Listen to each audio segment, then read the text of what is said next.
the 7 most racist guests Johnny Carson ever had.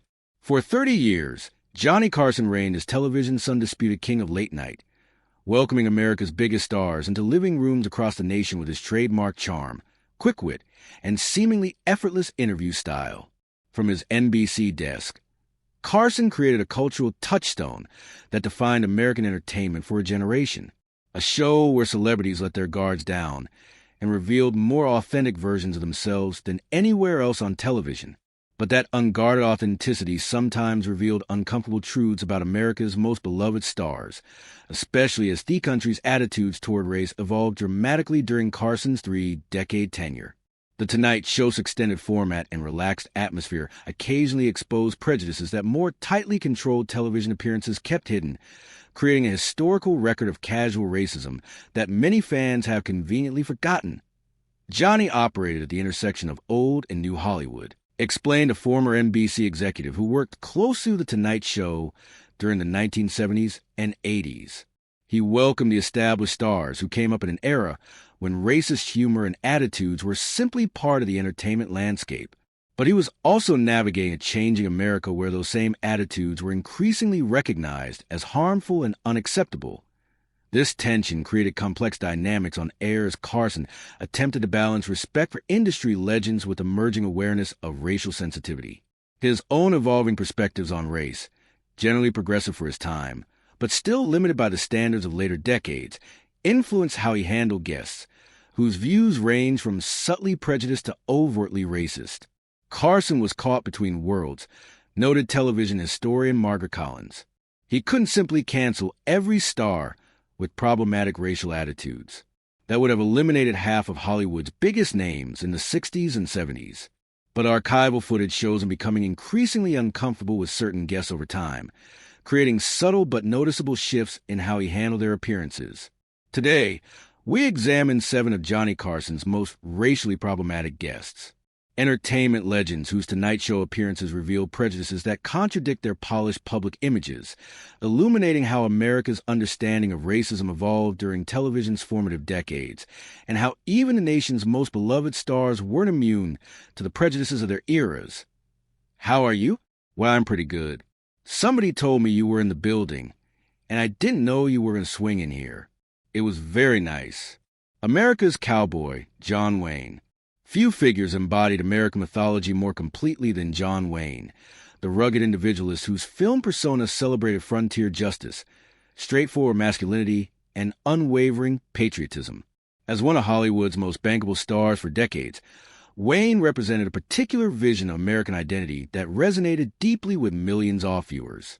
His appearances on The Tonight Show typically celebrated this carefully crafted image, with Carson treating it with the difference due to a living legend.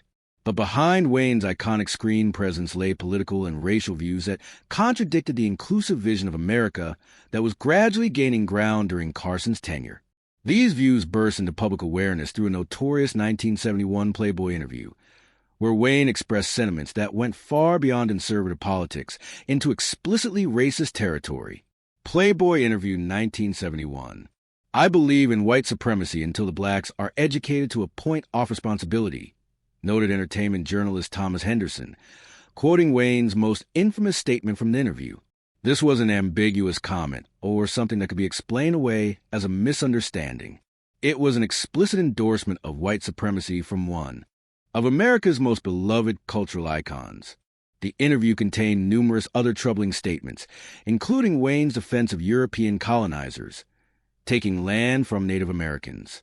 There were great numbers of people who needed new land, and the Indians were selfishly trying to keep it for themselves, and dismissal of systemic racism in Hollywood. These comments revealed views that directly contradicted Wayne's public image as the embodiment of American fairness and justice. Carson interviewed him multiple times.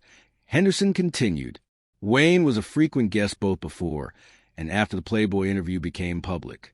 The interesting question isn't just what Wayne believed, but how Carson navigated interviewing someone whose racist views had become a matter of public record. Archival footage of Wayne's Tonight Show appearances reveals subtle but notable shifts in Carson's approach after the Playboy interview. While always maintaining professional courtesy, Carson's body language and engagement level changed in ways that suggested increased distance from his guests, The easy camaraderie of earlier interviews gave way to a more formal, slightly cooler dynamic, noticeable to careful observers, but never crossing into outright confrontation. While Wayne never said anything overtly racist on air, Carson knew about the quote, and their last few interviews were visibly colder, noted television historian Margaret Collins. Carson never directly challenged Wayne about his views. That wasn't his style, particularly with older stars he respected. But you can see a palpable change in their interaction quality. The warmth diminished significantly.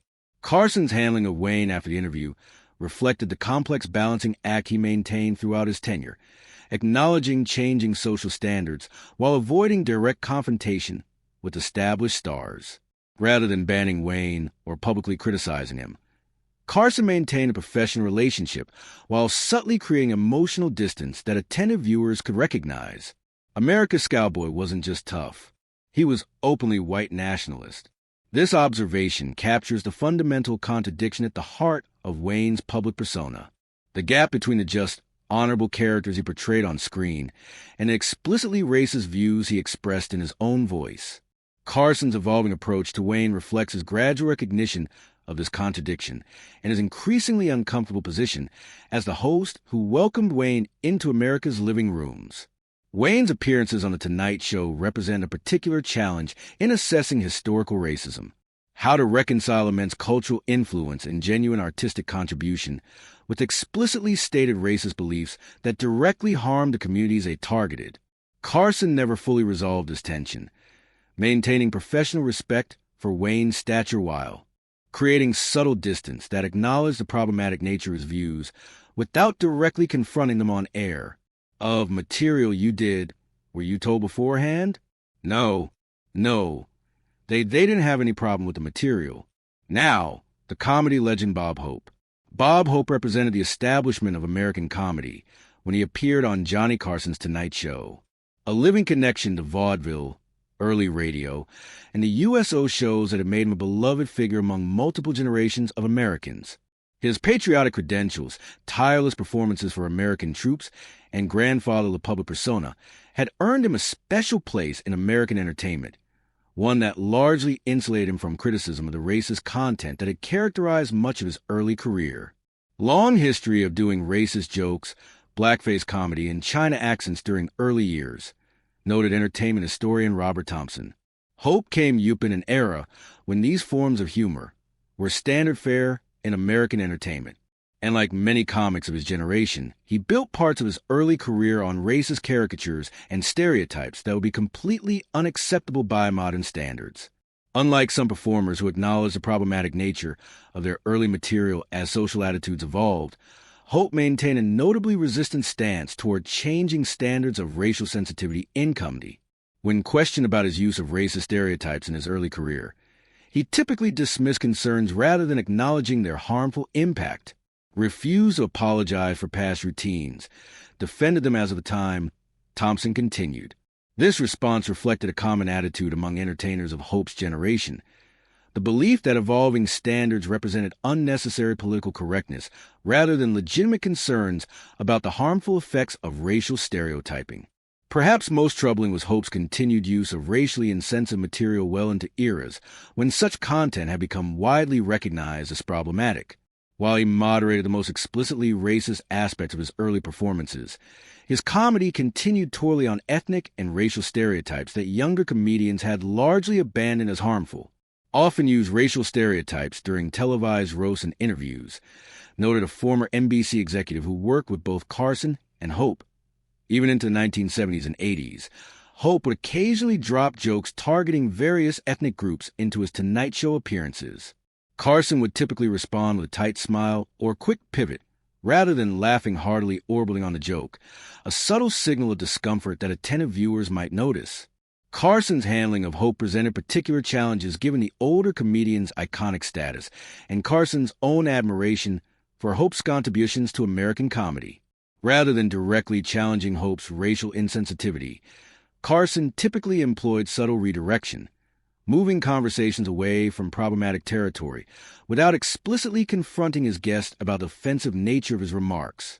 Johnny smiled, but he knew the old jokes weren't funny anymore. This observation captures the essence of Carson's dilemma with Hope, maintaining respect for a comedy legend, while recognizing that significant aspect of his humor had become objectionable to much of the audience. Carson's tight smiles and quick topic changes during Hope's more questionable remarks represented his attempt to navigate this contradiction without creating uncomfortable confrontations on air. What makes Hope's case particularly significant is how it illuminates the tension between honoring entertainment history and acknowledging its problematic elements. Hope had unquestionably made enormous contributions to American comedy and provided entertainment to troops during critical moments in American history. Yet, these contributions came packaged with racist content that had caused real harm to the communities it targeted, a complexity that Carson never fully resolved in his treatment of Hope on The Tonight Show. Hope's continued defense of racist comedy well into changing eras reflected a broader resistance among many established entertainers to evolving standards of racial sensitivity, a resistance that viewed criticism of racist content as an attack on comedy itself rather than a legitimate concern about harmful stereotypes. Carson, caught between respecting Hope's legacy and acknowledging changing standards, chose a middle path that neither fully confronted nor completely ignored the problematic aspects of Hope's comedy, a compromise that itself reflected the incomplete nature of America's racial reckoning during the Carson era as probably one of the most prominent actors in the entire world today. Would you welcome, please, Mr. Charlton H. the Hollywood conservative Charlton H. Charlton H. occupied a unique position in American culture when he appeared on Johnny Carson's Tonight Show. A Hollywood star whose career spanned biblical epics like The Ten Commandments and Ben-Hur to science fiction classics like Planet of the Apes and Soylent Green. His commanding presence and distinctive voice had made him one of cinema's most recognizable figures, while his increasingly outspoken conservative politics set him apart in an industry dominated by liberal perspectives. These politics took on more controversial dimensions in his later years, particularly regarding race. As H became more politically active, especially through his leadership of the National Rifle Association, his public statements increasingly reflected perspectives that many critics viewed as dismissive of civil rights concerns and systemic racism in America, became president of the NRA, and in later years made statements that dismissed systemic racism, noted political analyst Jennifer Washington.